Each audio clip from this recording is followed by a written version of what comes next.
One.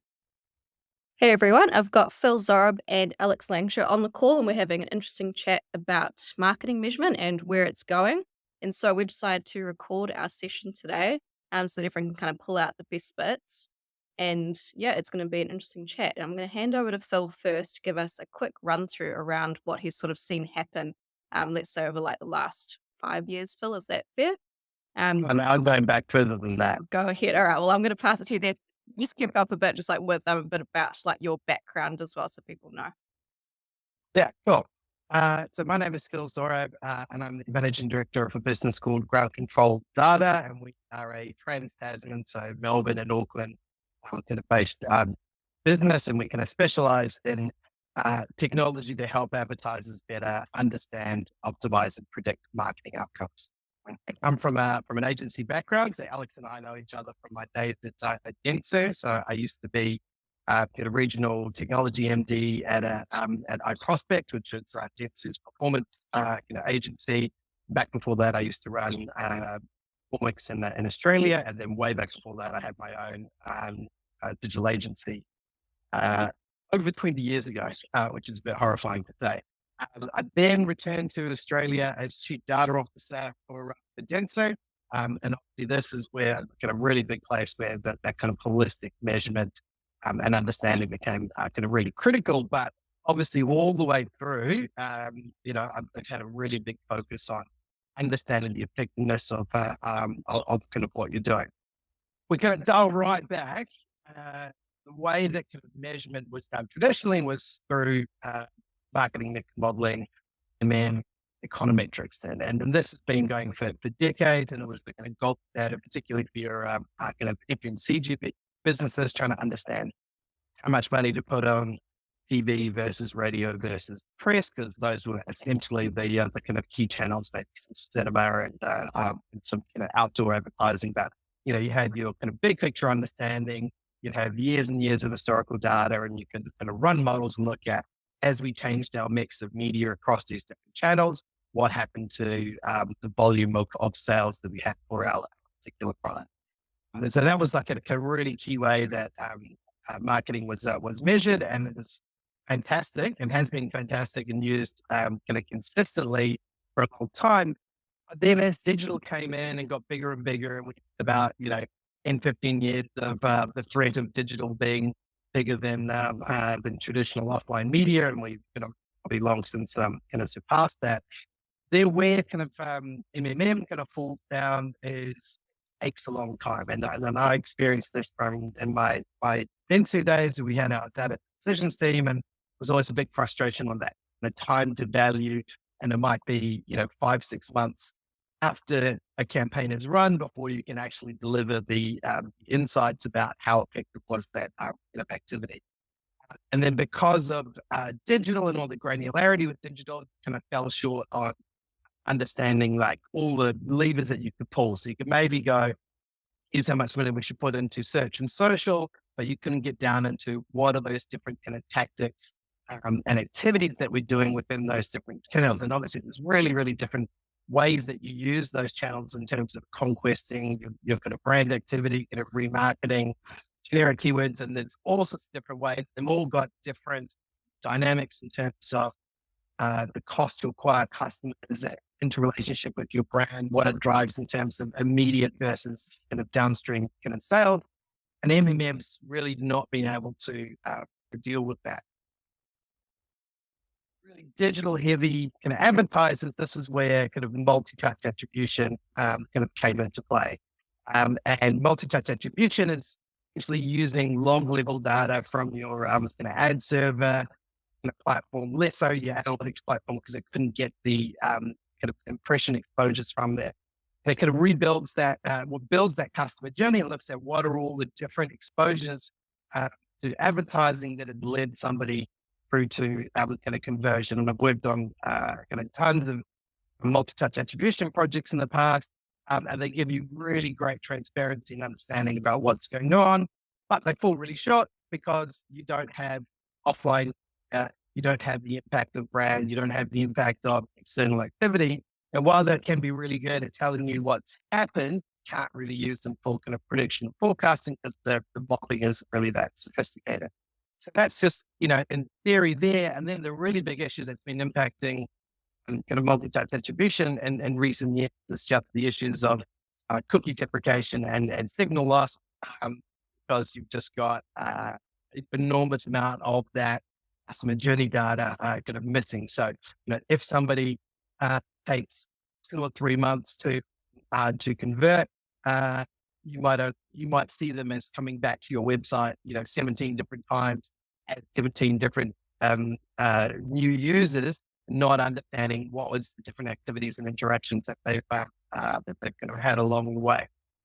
And so, yeah, and one of the other kind of big things is that a lot of kind of MTA products are using deterministic kind of matching. So it's where you take your first party data and you kind of match it up. You're looking at, I'm going to a cookie onboarding kind of service or device ID. I'm trying to match all this data up, and they have just got worse and worse and worse over years because of all privacy and signal loss issues and the inability to be able to match data up. You might have like a deterministic kind of match rate of 10, 15%, and then, basing all of your decisions on how is my media working, how are these campaigns working on such a tiny amount of data is super, super dangerous.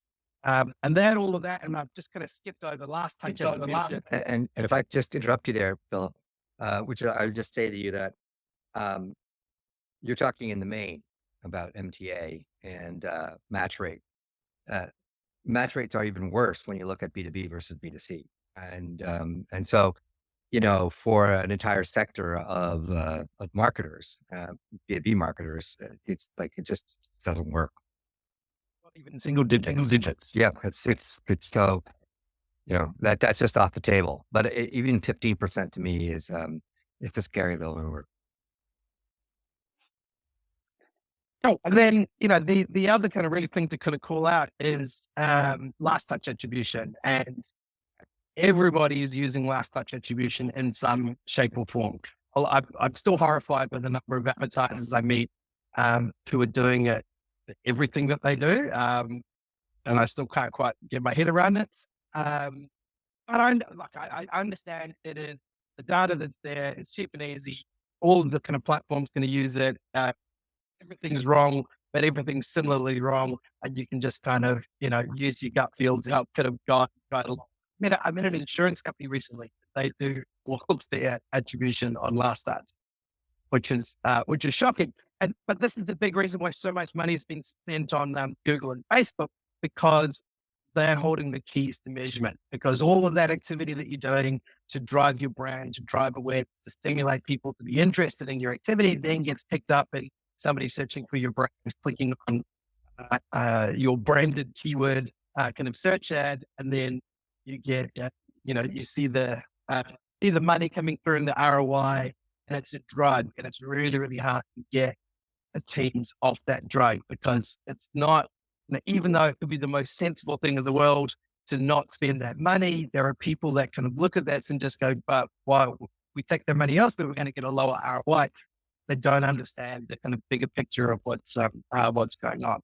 Having said all that, there are obvious annual uses for last touch. So when you're launching a campaign and you're doing stuff in that and paid search, and you've got multiple different creatives kind of working in that in rotation, and you want to understand, which call to action is working better, or if I can change some wording slightly, how is that changing in terms of response? Obviously, you need to use your last touch data. Then that's not something that kind of more sophisticated modeling is going to be able to help you with. So anyway, that's for me, that's a little bit of a history of that kind of measurement side of things.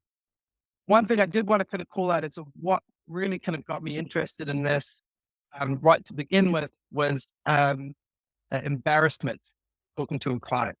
I had, it's early days, had a large online pharmacy as a client, and we were doing their SEO and all of their kind of analytics.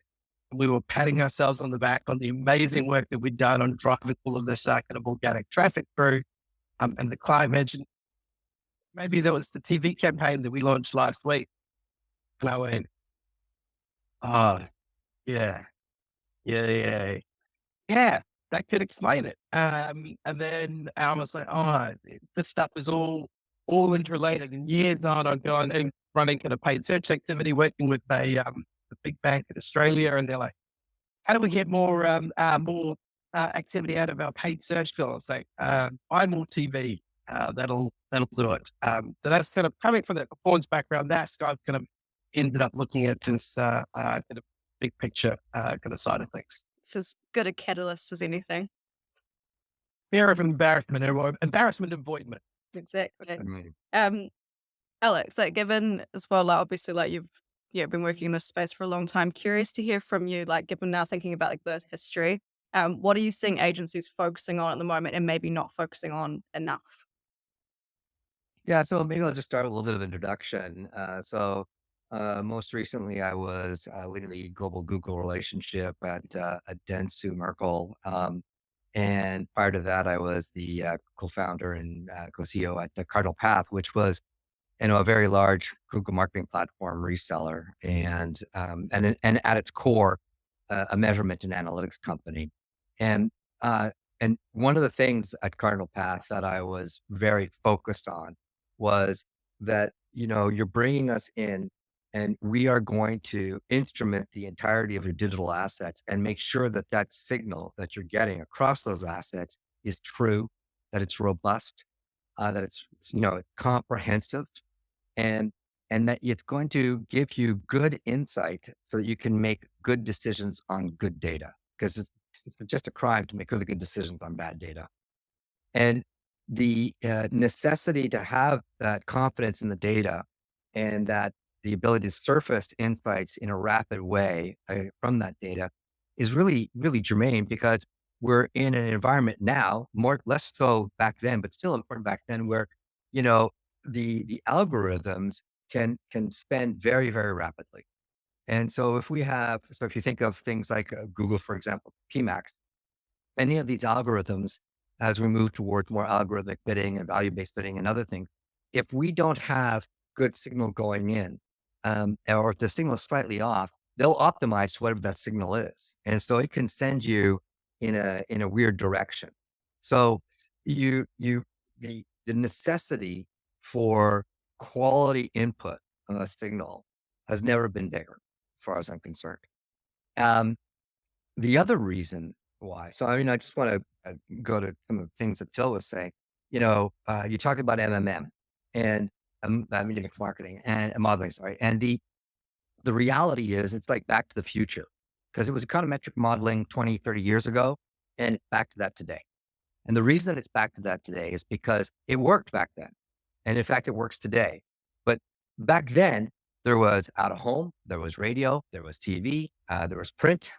There were not that many things that they had to take into account, and they had official bureaus that measured the number of imprints that were going out. So there was a control over that data. It was generally agreed to, and so MMM worked really well. In today's world, there is just like a fragmentation of channels. There's an explosion of new media opportunities in retail media networks and connected TV. Search has gotten bigger than ever. Influencers and so, I mean, it's just an explosion, right? That's out there.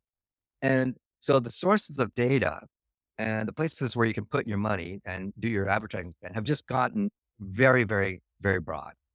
And if you're spending across any of those, and you need to have that signal coming in to your MMM for your MMM to actually deliver something of value back to you, right?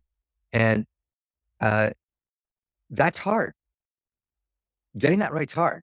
I mean, getting that data feed and getting that data feed in a timely fashion and making sure that it has, accuracy behind it, that's hard. And again, going back to my earlier point, if that data feed is skewed in any which way, not by anybody, you know, doing anything by commission, but just by omission, then, you have one data set that might be over indexing against the others, and therefore your model goes wrong. Yeah, I And tell you, there's just an interesting way to kind of bring that to life and get way that people might understand. yeah, So one of the feeds that kind of happens from an MMM point of view, and we haven't kind of got onto the kind of more modern approaches in the AI kind of machine yeah, learning kind of driven models. But essentially, they're bringing in lots of different data sources, but one of them is going to be your analytics feed. So what they're looking for in that analytics feed is who are those new and direct unattributed visitors through to your website, and that is seen as a signal for offline media response. And Correct. so, TV ad comes on, somebody comes through to your kind of website directly, and that's a way that a model can understand what is the impact of that offline media, and you're kind of tying up times of ads and visits to website. But if your data is not right, and all those kind of direct and kind of new visitors are not actually direct and new and they've come from other sources, then you're sending the wrong signals to the model. And because it's a machine learning kind of based model, it's just using whatever data it's got in there and making the kind of models work off the back of the data that it's got. So that importance of data quality is just more important than anyone else. Just Yeah. absolutely critical. And the challenge, Phil, is this: is that you know, um, doing the data engineering in the back end to make sure that those feeds are coming in an appropriate fashion, in a timely fashion, from across the entirety of the ecosystem. It's just basically grunt work. It's hard. It's unsexy, and it's the type of thing that people don't really want to spend a lot of money or just a lot of time thinking about. And yet, it's absolutely critical. Um, and I'll take it one step further, and that is, you know, we're seeing now the big platforms that they as a result of cookie deprecation and signal loss, we're entering into what's basically the modeled world era, right? So you talked about deterministic versus probabilistic. I think the promise of digital had been deterministic, one-to-one matching. I can reach that person with that offer and that message on that channel, and I know I've reached them, and that's great. Deterministic. Probabilistic is, well, I believe that I'm reaching that person because I'm doing all these things and I'm seeing these changes in the way that I expected to see them. And it's from the right audiences at the end of the day. So, probabilistic, I've reached that audience and I can measure that I have. And we're in this modeled world, right, that we're entering into. The conversions are being modeled. I mean, the reason that Google refactored GA4, right, refactored Google Analytics and moved to GA4 is because it saw this coming. And GA4 has a massive amount of modeling in the background, right? The conversions are being modeled. Now, Google can do that because Google's got search, right? It's got Maps, it's got YouTube, it's got Chrome, it's got Gmail, it's got, you know, uh, it's got everything really. And so it's got Android. I was going to say Android has got a whole bunch of devices. Exactly. So it's got a signal mass that very, very few companies have on the planet Earth, right? Apple, not so much, right? But if you look at Apple, I mean, they have many of the same things, but not so much. But they're going in that direction too. So that signal mass gives them the ability to do that modeling and have pretty high certainties around the models that they're doing because they can literally check it over and over and over, hundreds of thousands of times a day. So, in this environment, scale absolutely matters because the larger the scale across more different channels and touch points, the better your models are going to be. And Yeah, people are going to start. and one thing I just love to kind of point out there, Alex, is that with Google and the massive amount of data that they've got and the modeling that they're doing, it is not unexpected that they might be favoring Google's kind of products just because of the sheer volume of data they've got on there. So, if they're telling you how things are working and how they're kind of playing out, that granularity and the quality of the data that they've got that comes from their own ecosystem means the models are naturally going to lean towards that because they don't have that same level and granularity of data from non-geek Google kind of ecosystems. And so, it does become a little bit of an echo chamber within Google, which Or Amazon. great for Or some clients and situations, but it's obviously suboptimal for most. Yeah, you're completely right, which is one of the reasons why I believe that the auditing of models through third-party testing of their own MMM is going to become an important thing, just to make sure, particularly if you're spending in the tens and hundreds of millions of dollars across Google platforms. And let's be clear, right? On the planet Earth today, there are very few scale platforms. If you're trying to reach a large number of people across the globe and you don't want to have all the fragmentation that goes along with these, literally hundreds of channels that are available to you, Google is going to be part of your marketing strategy. It just has to be. It's one of the only truly scaled platforms. Um, so you have to measure that, and you have to monitor that. I just don't see a way around that. But as we move into this modeled world, right? Meta's got their own modeling, Amazon getting their own model, and there's now third parties like, for example, yours that provide that modeling capability. My thesis is the following: the it think about it this way. The amount of data that you are able as an advertiser to put into the system from which the models are being built impact the quality of the models. If the data going in is too small, then the models are overfitting data, right? I think too much doesn't not a problem, but too small is definitely a problem. Kind of another way of looking at it is that if you have your phone, you're listening to music on it, and you connect a speaker, and you increase the volume on the speaker, and it's an analog dial, but you keep the volume on your phone low. What you're doing is you're amplifying a small signal, and that amplified signal is going to sound fuzzy and weird because you're over amplifying the signal. You have to amplify the signal and then amplify the through the speaker, because otherwise you just it just gets too fuzzy. So we need it's of critical importance that we as advertisers and anybody that's like in the digital market space and spending money and trying to reach clients and build those audiences has as much data as it possibly can get. And this is where we're running into these kind of colliding things. And that is signal loss is real and getting worse. And the the truth of the matter is that we need to fight back. And uh, I'm working with RescueMetrics, and I'll tell you why. Um, my belief is really pretty simple. Uh, if somebody comes to my digital asset, I've invested time in, whether it's my YouTube channel, whether it's my Insta feed, whether it's my website, whether it's my app, I don't care. But if I've invested in an asset and I get a visitor to that asset, and that visitor consents to my using their data, then I believe that that's a relationship that I have with that visitor, and I have their consent to use their data to create better, more personalized experiences and offers, and to use that to improve the way that I deliver and manage that relationship with them. There's no right for a third party entity, such as an ad blocker, right, such as ITP, to kind of insert itself and say, no, like, I don't care about the relationship that you have with your user. We're gonna put our moral code on top of that relationship, and we're gonna blow out that data. And I just don't see that as being right nor fair.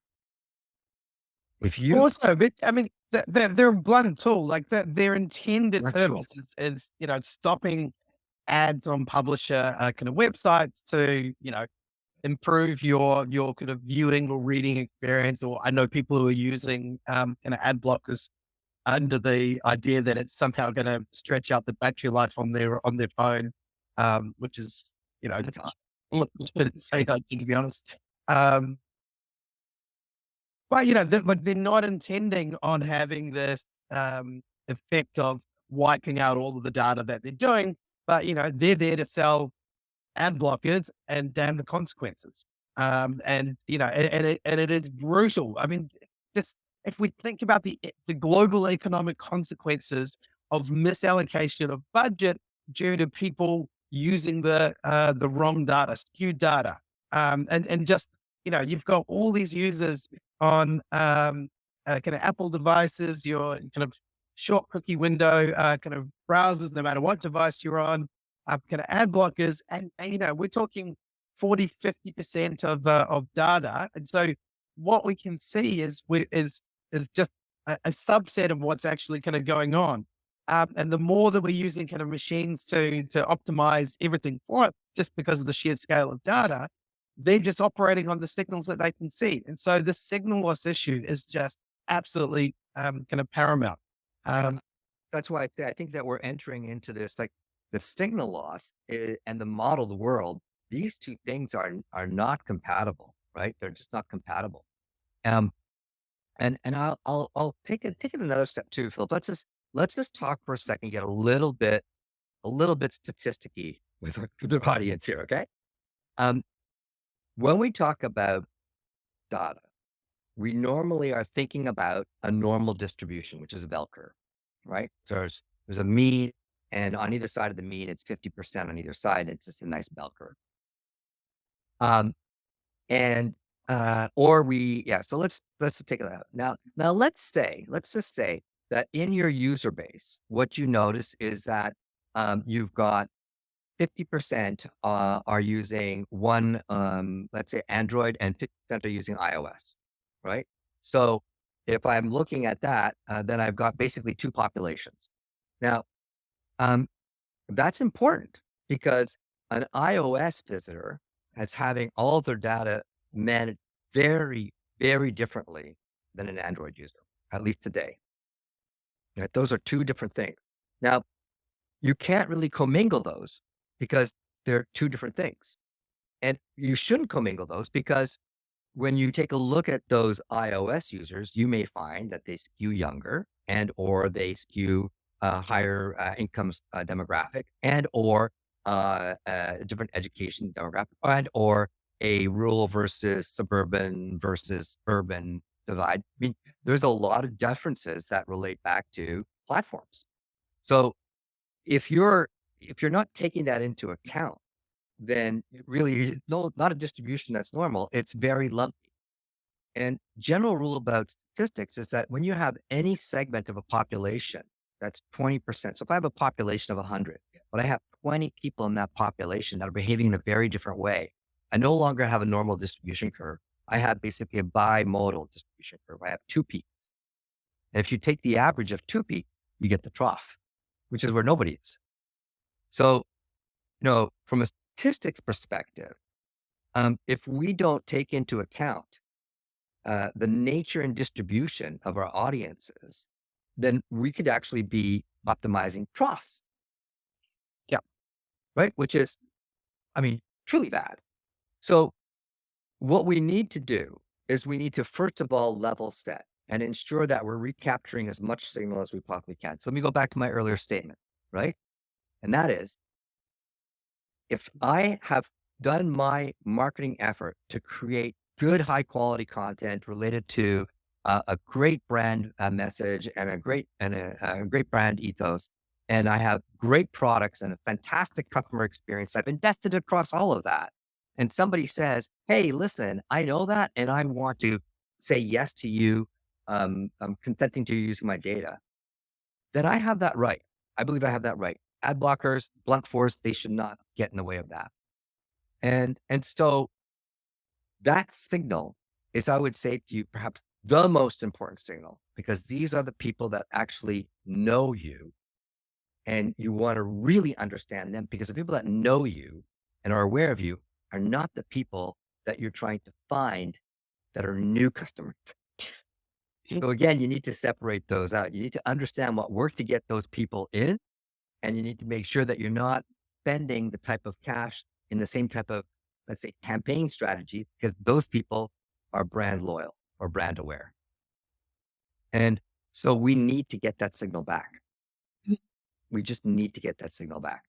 And and and that's super important. And that's kind of the area that we're going into is how can we impress upon marketers that the recovery of that signal, the recovery of that data is essentially, which is essentially your data, um, is that I wouldn't say it's a right, but it's pretty close to it. And it's certainly not anybody else's right to get in the way of it. And the criticality of recapturing that data is paramount because we're entering into a modeled world and because um, we need to really understand how those models are helping us find new people, not the existing people, or speak to them in a different way. And so anything that we can do, like if you're telling me that I have 19% of my data is currently being lost, remember what I said. Once you hit 20%, you no longer have a normal distribution curve. Think about it. You have normal distribution curve, and then as you go about 10%, you get a little hump, and then 15%, the hump gets bigger, and that 19%, it's now basically two humps. So if you do an analysis and determine that you've got, 15, 20% of your data being lost, then that's really fundamental. Really fundamental. It's not trivial. And so we need to do everything we can to put that information back in the hands of marketers. Yeah, absolutely. Um, God, that's so helpful. um, Thinking like as you're talking about like this, the sheer size of the problem, and that's just purely to like kind of get us back to like where we were essentially. I'm interested now, like Phil, your take on like if you actually can solve this problem, which obviously we're biased here at RescueMetrics, but we know you can solve this problem, especially in a way that is privacy compliant and resilient against future changes. Like what are the things that you're thinking about on your side in terms of like the future of attribution and modeling? That we can now do if we actually think about this and don't put it in the too hard basket. Sure. Yeah, cool. So look, yeah, I think there's probably like a few different steps. So and in conversations with various different kind of agencies and advertisers, I think there's this initial perception of, well, you're just changing the reporting. You're not actually changing the money that's ending up in the kind of bank account of the advertiser. And I'd say that is true for the first couple of weeks, maybe. But as soon as you've actually got better data coming in, then you are making a meaningful difference to, you're not just reporting on better ROI, you're driving better ROI because you now know where you are spending the money is actually generating better results, no matter what type of kind of attribution methodology that you're using. And then to kind of build on Alex's point around this kind of modeled world, there's, we've talked about kind of MMM and kind of MPA, and there's, great points to them, and there's kind of weakness to them. But there's new platforms coming out which are kind of leaning into generative AI, as well as the kind of broader kind of marketing science ideas to build a much better way of understanding how is kind of media and marketing and brand kind of working. And signals are still super, super important. And yeah, so we're working with a platform called Marketing Evolution, and they're kind of in this category called generative marketing kind of attribution. So essentially, they've got a backbone of people-based data. So this is demographic, geography, kind of data. We know data, kind of about people, age, income, where they live, et cetera, et cetera. And then you're essentially working everything back from a conversion. So it's a little bit like your multi-touch attribution. So you're working back from here's a conversion. Let's look at all the exposure signals along the way to build this. Where the generative AI is coming in is that it's able to use a combination of different models that kind of consumer decision theory and exposure AI, measurement AIs to kind of stitch this all together and then rebuild this customer journey like a multi-touch attribution report by taking into account, TV exposure, radio, outdoor, and also your kind of predisposition or kind of propensity to kind of buy a product kind of anyway. And so it is kind of filling in those missing measurement gaps, but the fewer measurement gaps you've got, the better the quality of the output's going to be. And in particular, we can do some modeling where we are not only taking the sale data and kind of unlike a Google kind of Google modeling world where they're using their digital data, we're using the client's actual real source of truth about these are the actual sales that have come through, no matter what the channel. Like if it's a bank, you could have online sourced kind of accounts. They could come kind of in bank. They could also come through brokers. You can track all of those things. There's no kind of ad service reporting what's going on. It's these are the accounts that have been opened by the bank. And then you're mixing in all of the kind of media data, but you're also looking at what are those digital actions that have happened on the website? So what are those clues that have been given off by people's behaviors by starting a kind of a sign up process, by investigating or being interested in some content on your website? So you can then start to optimize your campaigns and measure the effectiveness of what you're doing right across that user journey. So the top of the funnel, the middle of the funnel, and the bottom of the funnel. And so modeling absolutely, and this kind of predictive intelligence absolutely is building on this, but you need a good foundation of data kind of in there to work. And then the thing that's really interesting is, we've talked about MMM where you kind of need lots of historical data.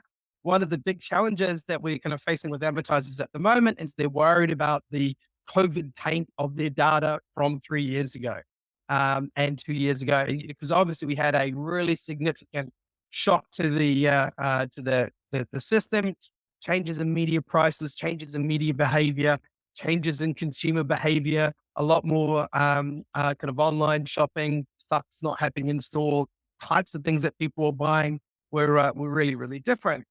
And the world has moved on and kind of behavior is changed again. A lot of it is reverted back to kind of pre-COVID. Other kind of behaviors have just fundamentally changed forever as we had to drag, 10 years of future digital transformation out through a short, sharp kind of shock. And so one of the big advantages of this kind of generative marketing attribution based approach is that we can use a lot less data. We don't need that huge amount of historical data because we've got an enormous amount of variability in the data by going right down to people and their demographic profiles and where they live. So even if your media spend is exactly the same on each channel, week on week on week on week, and there's absolutely advertisers who face this, and they need lots of years and years of historical data to get those different bits of variation for the regression models to kind of understand how does that slight change in media have a downstream impact in the sales that have come through. But we can work with just several months worth of data because there's so much variability. So even if that spend is exactly the same, how people are seeing it and responding to it is going to be really, really different. So it's a very exciting time. And essentially what it means is, right, you can bring that holistic omni-channel measurement, understanding all of those external factors, understanding the impact of brand, and where traditionally, it might take you 5 or 6 months where you could get the results. You've now got new modern kind of unified marketing measurement systems, which are just AI and machine learning assisted models, which are then making that even faster. So you can get that quarterly, you can get that kind of monthly if you're lucky. With this new approach, you can actually bring it down into kind of weekly level updates. So basically, as fast as your data is available, the models can understand what's going on. So essentially, what that means is it changes the behaviors of advertisers so they can do intra-campaign optimization and they can look at all the different facets of what's going on. So what's that media mix? What are the particular tactics that you're using? The media formats, the creative kind of messages, and how they're working all in concert, and all those different creative elements working on different activities. So that kind of live test and learn with the entirety of your activity is going to kind of fundamentally change, how campaigns are executed and how people think about success. Philip, I hear you, right? And just gonna put something out there. Um, and that is all of that's great. And it's predicated on the quality of initial data streams that are coming in. Yep. And, you know, getting that right's hard, right? That's a hard thing. Yeah.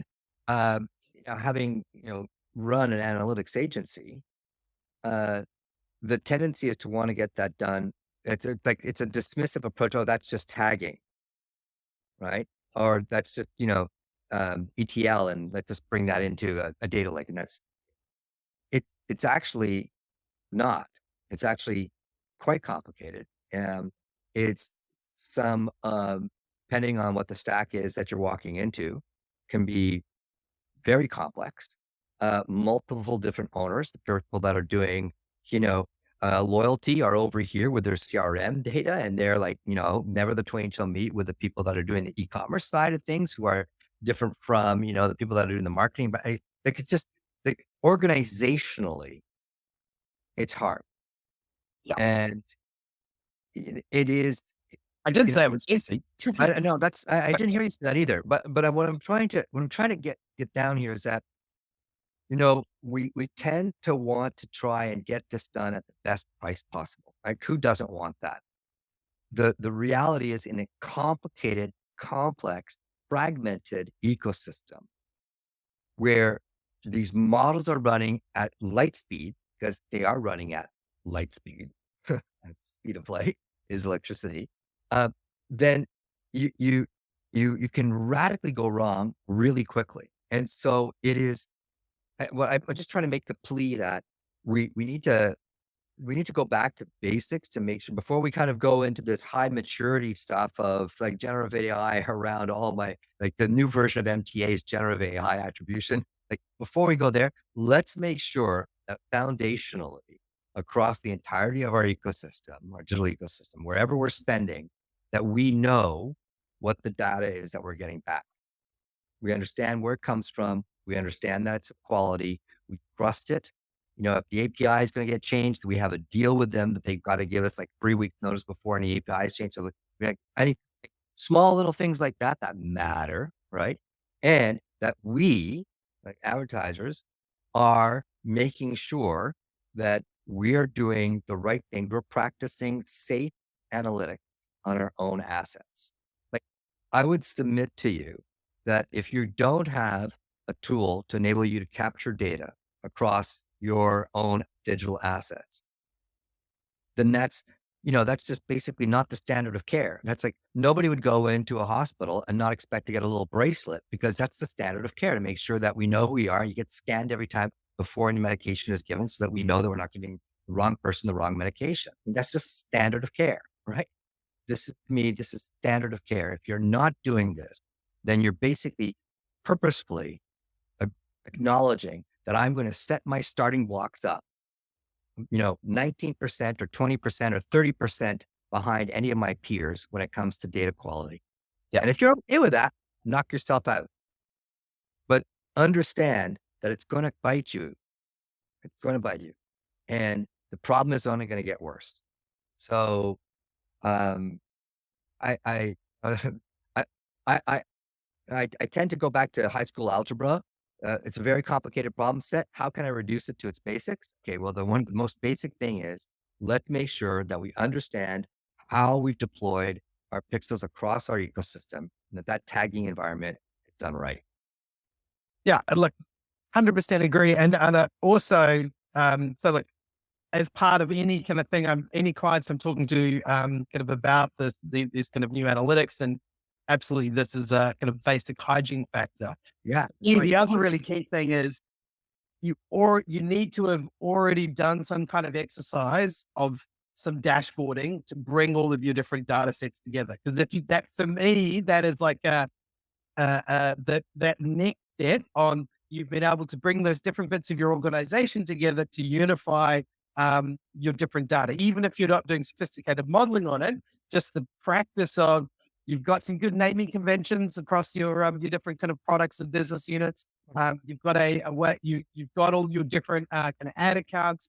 You have a single person, or at least cooperation between the groups, that enables you to get all the access, and somebody on the client side or the advertiser side, um, has that big picture responsibility for all of the data. And if you don't have that in place, you're not ready for this kind of modeling.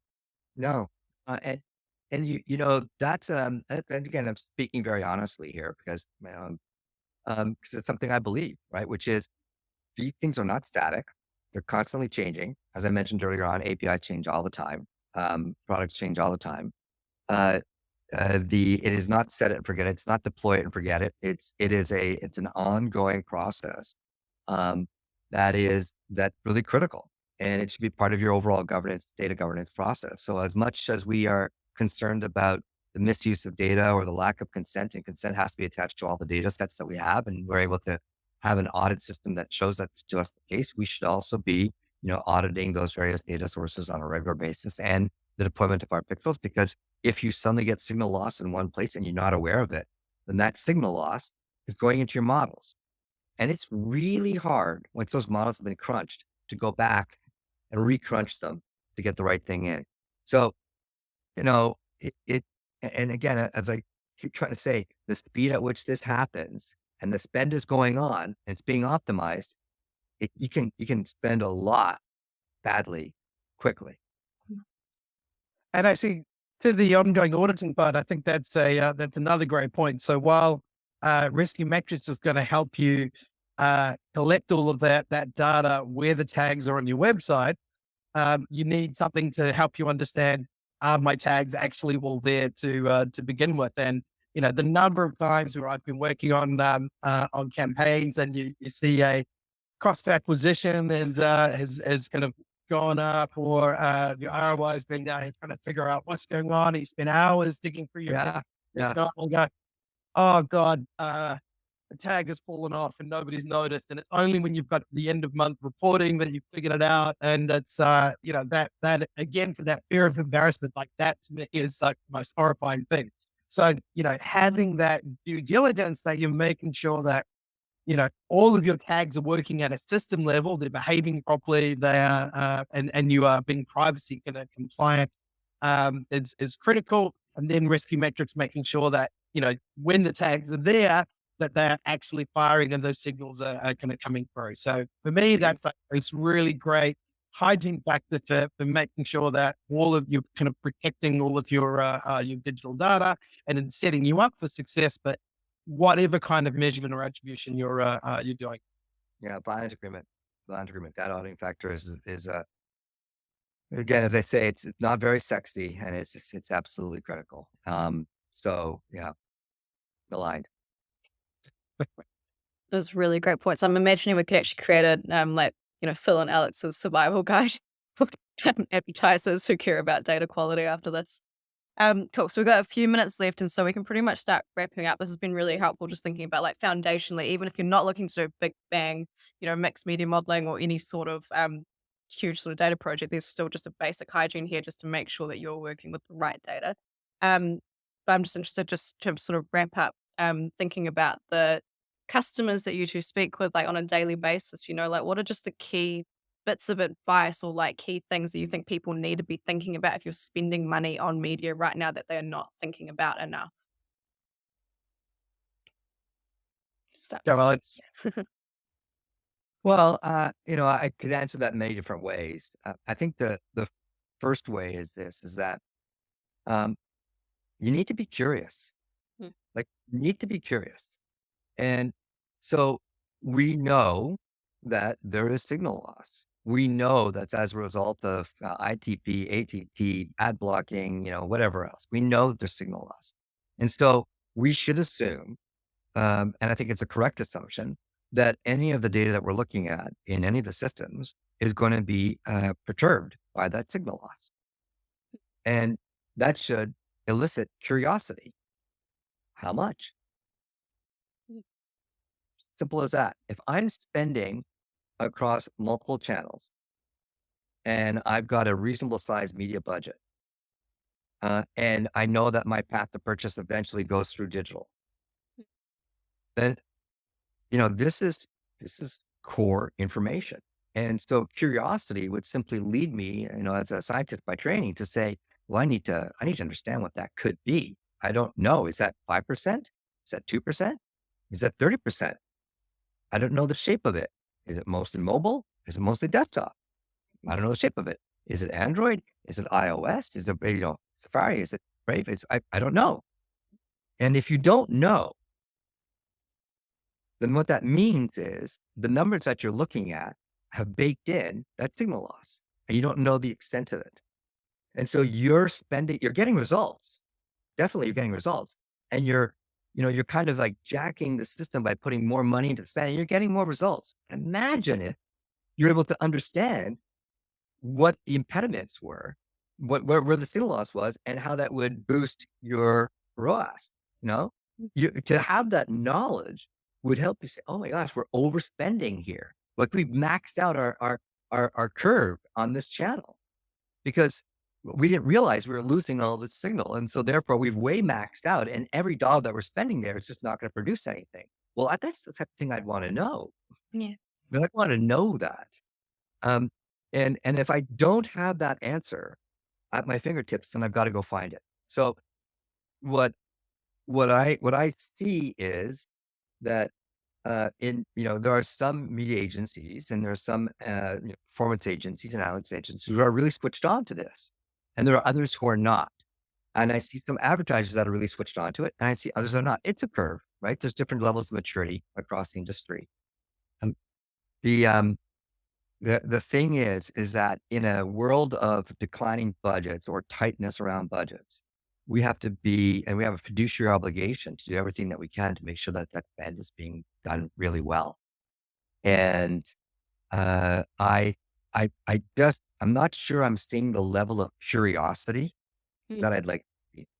Yeah, that's a And really I- because it seems to be working, right? The truth is, it seems to be working, mm, right? yeah, That's the truth. My thing is, well, if it seems to be working, what if you actually had the data to really show you how well it's been working or not relative to something else? mm, could And that's kind of the thing that keeps me going. That's what gives me my juice. fantastic. All right. Stay curious, people. Love that.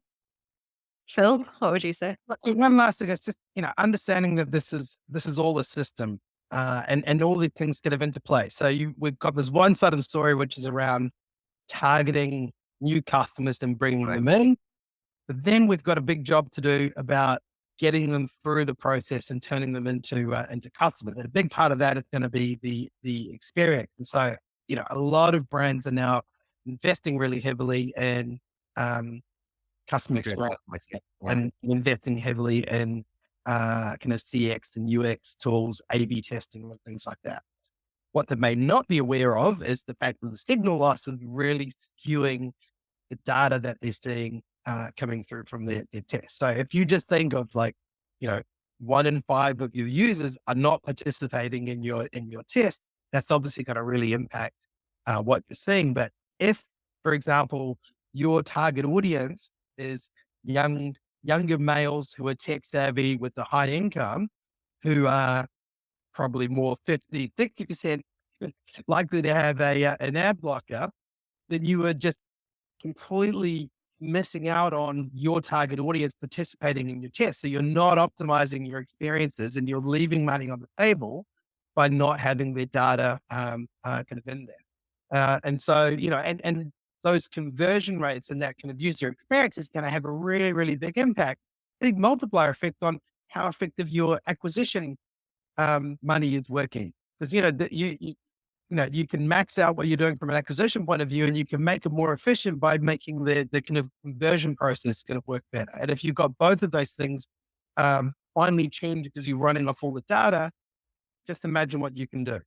Yeah, Phil, there was an interesting BC Boston Consulting Group report that looked at um, the enablers of those companies that have successfully transformed from a digital perspective, that have gone through digital transformation. It was looking at the percentage improvement in, I think it was a multi-year revenue and margin and across a number of different indicators. And in every case, those that had gone through had double digit percentage increases across key metrics of financial health and growth. And they came up with a model around what were the enablers towards that. And one of the things was an agile culture of test and learn, i.e., experience optimization of your digital asset.